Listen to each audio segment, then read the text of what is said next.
بسم اللہ الرحمن الرحیم۔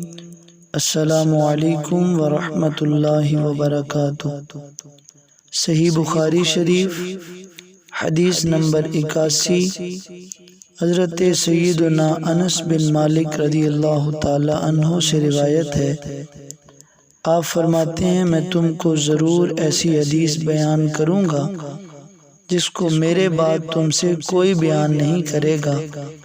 میں نے رسول اللہ صلی اللہ علیہ وآلہ وسلم کو یہ فرماتے ہوئے سنا ہے کہ قیامت کی علامتوں میں سے یہ ہے کہ علم کم ہو جائے گا اور جہل کا غلبہ ہوگا اور زنا بکثرت ہوگا اور عورتیں زیادہ ہوں گی اور مرد کم ہوں گے، حتیٰ کہ 50 عورتوں کا ایک مرد کفیل ہوگا۔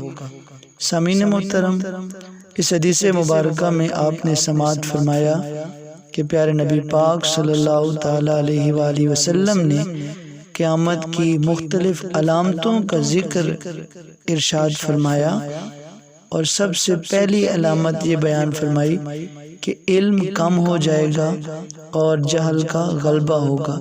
اس سے مراد یہ ہے کہ علماء اٹھ جائیں گے، حق بات کہنے والے لوگ چلے جائیں گے، اہل علم اس دنیا سے رخصت ہو جائیں گے، اور پھر جو ان کی جگہ لوگ آئیں گے وہ جاہل ہوں گے، وہ اپنی رائے سے دین میں احکام جاری کرنے والے ہوں گے، وہ اپنی جہالت کے باوجود فتوے دینے والے ہوں گے، وہ احادیث اور قرآن کے غلط تراجم کرنے والے ہوں گے۔ تو پھر اس انداز میں جب اہل علم اٹھیں گے تو پھر ہر طرف جہالت کا ہی غلبہ ہوگا، اور فرمایا زنا کی کثرت ہوگی، عورتیں زیادہ ہوں گی اور مرد کم ہوں گے۔ تو اس کی مختلف وجوہات علماء نے بتائیں۔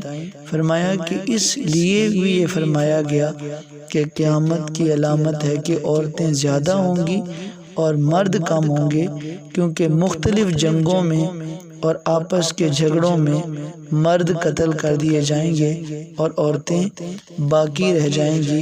اسی طرح آخر زمانہ میں مردوں کی پیدائش کم ہوگی اور عورتوں کی پیدائش زیادہ ہوگی۔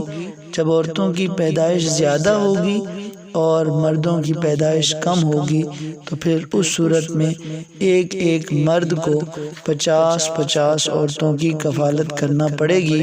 اللہ تعالیٰ کی پاک بارگاہ میں دعا ہے کہ مالک ہمیں قیامت سے پہلے آنے والے تمام فتنوں سے محفوظ و مامون فرمائے، اور ہم سب کا خاتمہ بالایمان بالخیر فرمائے، آمین ثم آمین۔